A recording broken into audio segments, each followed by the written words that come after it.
My name is Marcus King. I live in Bellevue, Washington, and I work in the golf industry and have been with Special Olympics for 21 years or so. I carried a label throughout most of my childhood. I was always the fat kid. I was always the one that didn't get picked for sports, but even though I was really athletic, I was always labeled the fat kid. So my mom and dad always supported me and said, don't worry about it, it's just the way it is, they don't know what they're talking about. And so over time I learned to realize what my abilities were rather than what I had perceived my label to be a disability. And so I've spent my life kind of proving that even though I'm heavy or overweight or fat, that you can do anything you want.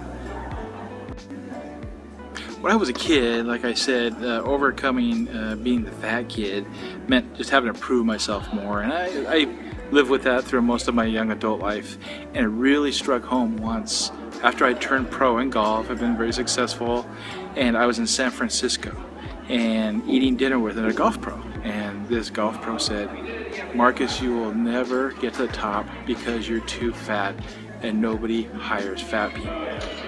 And so that moment really, more than anything, hit me in the face, and I was determined, even if I wasn't going to lose weight, that I was at least going to show him what fat people are capable of.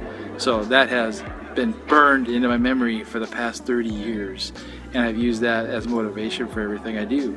So I took that, I don't think he meant it as an insult, he actually meant it as a help up, but I took it as a point in time where it would motivate me to shed that label and show people, hey, even if you're overweight, you can still be top of the heap.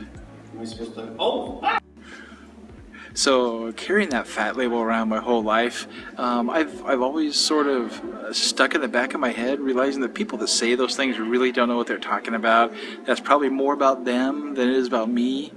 But at the end of the day, that guy who said I would never get ahead because I'm fat, I'm now way ahead of him in the golf industry, have way more awards, way more accomplishments, and much more happiness than he does just being who I am. So being able to grab a hold of that and use it as a motivating factor for me was really important in my life. And now when I share that story with my kids, and I have some children who are also considered overweight, I share that story with them and show them how it's more of a state of mind than a state of body, and that you get to control your own mind and how you feel about it. So at the end of the day, I was able to overcome that, and to this day I'm proud to say I'm still a little on the chubby side because I love chocolate chip cookies, but it doesn't hold me back in any shape, way, manner, or form. From my story to yours, I'm more than the fatty label I had as a kid.